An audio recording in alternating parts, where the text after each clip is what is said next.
Hello dear student, welcome. तो direct taxation house property, right. तो question एकदम jumble करके दिया है पैराग्राफ वाइज। तो मोस्टली हाउस प्रॉपर्टी का सम ऐसे भी आता है टेबल में, तो अभी इसमें पैराग्राफ वाइज दिया, राइट। तो क्या दिया देखो, Mirajkar is owner of 2 house, उसके बाद 2 घर है, 2 हाउस फॉर द ईयर दिया है। तो first house was let out. एक लेट आउट होता है, एक सेल्फ ऑक्यूपाइड होता है। सेल्फ ऑक्यूपाइड का मतलब होता है जो वो खुद रह रहा है, और लेट आउट मतलब रेंटेड है, उसने रेंट पे दिया है। तो कैसे सॉल्व करेंगे, और उसमें क्या है, अदर सोर्स भी दिया है और डिडक्शन सब दिया है। एकदम अच्छे से अभी आपके लिए ट्राई कर दो, ओके। तो सबसे पहले आपको लेट आउट प्रॉपर्टी से मालूम पड़ जाएगा कि ये हाउस प्रॉपर्टी का सम है। तो हम लोग लिखेंगे इनकम फ्रॉम हाउस प्रॉपर्टी। क्या लिख दिया, इनकम फ्रॉम हाउस प्रॉपर्टी। अब उसके बाद पहला क्वेश्चन क्या है, जो पहले ढूंढने का कि टेबल में या पैराग्राफ में सेल्फ ऑक्यूपाइड कौन सा है। तो ये सेकंड हाउस सेल्फ ऑक्यूपाइड है। तो सेल्फ ऑक्यूपाइड को सॉल्व नहीं करने का, उसका इंटरेस्ट डिडक्शन में आएगा। इंटरेस्ट क्या इसमें डाल देंगे, डिडक्शन में आ देंगे। तो ये मैं पैराग्राफ पढ़ूंगा। उसकी म्यूनिसिपल वैल्यूशन 1 लाख है, टैक्स पेड के 12,000, 30,000 का interest on house loan, 45,000 towards repayment of house loan. तो ही पेड इंटरेस्ट। तो हम तो इंटरेस्ट वाला अमाउंट उठाने का, कौन सा वाला अमाउंट उठाने का, इंटरेस्ट। तो जो इंटरेस्ट है ना, वो डिडक्शन में आएगा। किस में आएगा, डिडक्शन। तो सेल्फ ऑक्यूपाइड प्रॉपर्टी को सॉल्व नहीं करना है, क्या उठाने का है, इंटरेस्ट उठाया। इंटरेस्ट कितना दिया है, 30,000। तो वो 30,000 डिडक्शन में डाल देंगे। डिडक्शन मतलब उसको अपने को ब्रैकेट में डाल देने का, लेस कर देने का, ठीक है। तो सेल्फ ऑक्यूपाइड तुम्हारा सॉल्व हो गया, इंटरेस्ट उसका डिडक्शन में आएगा। आपको सॉल्व किसको करना है, लेट आउट प्रॉपर्टी को। किसको सॉल्व करना है, तो लेट आउट प्रॉपर्टी का कंडीशन क्या दिया है, म्यूनिसिपल वैल्यूएशन 1,25,000 दिया है, और actual rent 18,000 per month into 12 करना पड़ेगा। और उसने इंटरेस्ट ऑन लोन पे किया था 20,000, और टैक्स भी दिया है। तो फिर क्या सीक्वेंस क्या है, fair rent, municipal valuation, actual rent लिखने का। ये तीनों में हमेशा बड़ा वाला वैल्यू उठाने का, ओके। स्टैंडर्ड रेंट नहीं दिया तो छोड़ दो, तीनों में हमेशा हायर वाला वैल्यू लेंगे। तो म्यूनिसिपल वैल्यूएशन 1,25,000, तो म्यूनिसिपल वैल्यूएशन में 1,25,000 लिख दिया है। फेयर रेंट नहीं दिया है, और एक्चुअल रेंट कितना दिया मालूम है, 18,000 पर मंथ। तो 18,000 को इंटू 12 करना पड़ेगा, राइट। तो 12 करके जो आएगा वो अमाउंट डाल देंगे, 216। तो 2,16,000 आ गया, राइट। तो फेयर रेंट अवेलेबल नहीं है, म्यूनिसिपल वैल्यूएशन डायरेक्ट दिया था, ये पर मंथ था। ये तीनों में ना हाईएस्ट वैल्यू उठाएंगे, तो 2,16,000 हो जाएगा। उसको ग्रॉस एनुअल वैल्यू बोलेंगे, क्या बोलेंगे, ग्रॉस एनुअल वैल्यू, ठीक है। फिर इसमें से क्या डिडक्ट करेंगे, municipal tax paid by owner. Tenant वाला नहीं लेना है, ओनर वाला लेना है। तो हमारे क्वेश्चन में 1,25,000 हो गया, 18,000 पर मंथ। ये इंटरेस्ट ऑन लोन है, वो तो डिडक्शन में आएगा। ही पेड म्यूनिसिपल टैक्स, कितना टैक्स पेड किया, 16,000। तो 16,000 भी हम लोग कम करेंगे, राइट। तो माइनस करेंगे तो अपने को 2 लाख मिलेगा। ये 2 लाख को क्या नाम देंगे, नेट एनुअल वैल्यू। क्या बोलेंगे, ये 2 लाख हो गया। तो कैसे है, तीनों में बड़ा उठाया और म्यूनिसिपल टैक्स क्या किया, माइनस किया। कभी कभी ऐसा भी आता है, 2 महीने अगर खाली था, भाड़ा नहीं आया, तो अनरिलाइज रेंट भी माइनस करना पड़ता है। फिलहाल वो दिया नहीं तो उसको स्किप कर दो। अब ये अमाउंट आया। फिर डिडक्शन अंडर सेक्शन 24। तो हाउस प्रॉपर्टी में डिडक्शन कितना आएगा, 24 में।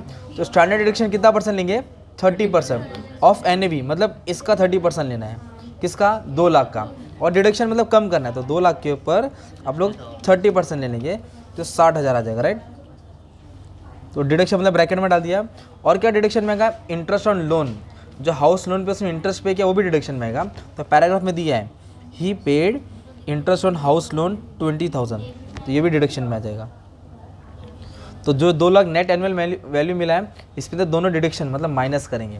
तो 2 लाख में 80 कम कर देंगे ना यार, तो 1,20,000 है। तो ये 1,20,000 कौन से अमाउंट से हम लोग ने जनरेट किया, लेट आउट से। जो रेंटेड प्रॉपर्टी था वहाँ से 1,20,000 आया, और ऊपर सेल्फ ऑक्यूपाइड का डिडक्शन पहले से रखा है।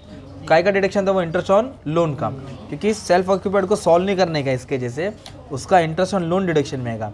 तो कितना था इसका इंटरेस्ट ऑन, 30,000।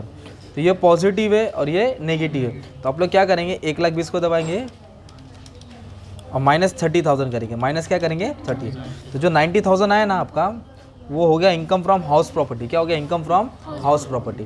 तो इतना सा भी सम ना इंटरनल एग्जाम में 5 मार्क के लिए आता है, ओके, दोनों हाउस का। तो आपको इतना तो सॉल्व करना आना चाहिए, पर हम लोग फुल लेंथ सम सॉल्व कर रहे हैं, इसमें अदर सोर्स भी और डिडक्शन भी, ओके। तो इधर तक तो हो गया।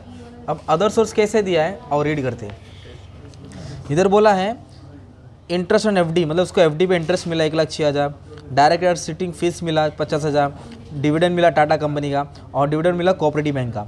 अभी मैं क्या बोल रहा हूँ, ध्यान दो, ये चारों इनकम में होता है। क्या होता है, उसको अदर सोर्स में लिखेंगे। और जो लास्ट वाला ना पेड बोला है, तो पेड मतलब डिडक्शन में आएगा, किधर आएगा वो, अभी जो चारों इनकम है ना, वो चारों टैक्सेबल है। इंटरेस्ट ऑन एफडी टैक्सेबल होता है, क्या होता है, मतलब 1,06,000 लिखा जाएगा, ओके। फिर इंटरेस्ट डिबेंचर का भी टैक्सेबल है, बॉन्ड का भी टैक्सेबल है, सेविंग अकाउंट का भी टैक्सेबल है। अगर interest on public provident fund आया तो एग्जाम्प्ट है, प्रोविडेंट फंड आया तो अच्छा ठीक है। डायरेक्टर है कोई और कंपनी का, उधर से 50,000 कमाया, वो भी टैक्सेबल है। डिविडेंड फ्रॉम इंडियन कंपनी और फॉरेन कंपनी, वो भी क्या रहेगा, टैक्सेबल रहेगा, मतलब उसको भी हिसाब में लेके आएंगे। तो गिफ्ट मिलता है घर वाले से तो माफ़ होता था ना यार, तो ये सब टैक्सेबल अमाउंट है। तो टैक्सेबल को भी जोड़ा जाएगा, 1,06,000, 50, 15, 14, तो जोड़ गया है 1,85,000। तो 1,85,000 इसको प्रॉपर्टी कहाँ से पैसा आया, इसको अदर सोर्स से, और ये हाउस प्रॉपर्टी से है।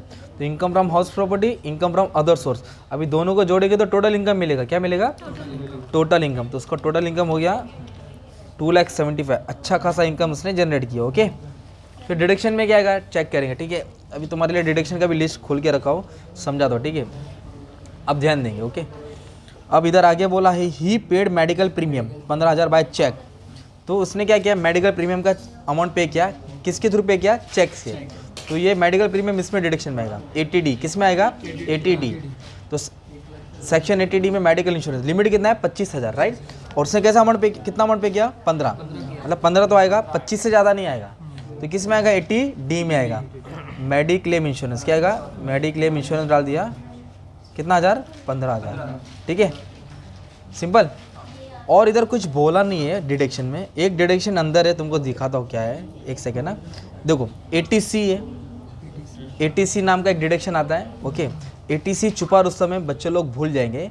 तो ATC में देखो ना, मैं तुम्हारे लिए ये वाला लाइन पढ़ता, 4th वाला, रीपेमेंट ऑफ हाउस लोन, मतलब उसने घर के लिए जो लोन दिया है ना, वो लोन का अमाउंट अदा कर रहा है, लोन का अमाउंट EMI भर रहा है, तो वो डिडक्शन में आता है, क्या आता है। और इधर पैराग्राफ में वो दिया है, देखो ना इधर इसमें दिया है, किस में दिया मालूम है क्या, सेल्फ ऑक्यूपेड प्रॉपर्टी में क्या बोला है, 45,000 principal repayment of house loan, मतलब जो 45,000 का कर्जा था उसने घर के लिए चुकाया, तो घर के लिए जो भी लोन का अमाउंट पे करेंगे वो ATC के अंदर डिडक्शन में आता है।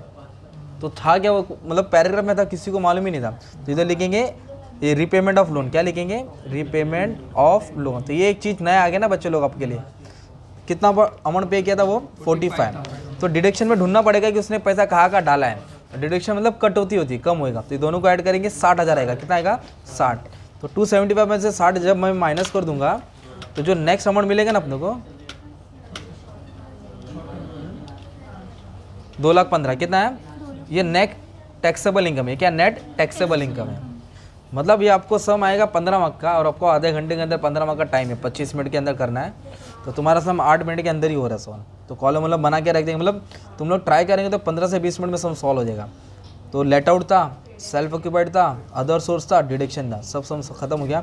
एक डिडक्शन इधर था और एक डिडक्शन इधर था, ठीक है। ये 80D में आया, डबल D, ये 80C में आया, किसमें, 80C में आया। तो स्टार्टिंग से वीडियो को रिवाइंड करके देख लेंगे, वापस सब तुम्हारा क्लैरिफाई हो जाएगा, राइट। ये डिडक्शन का लिस्ट है, ठीक है।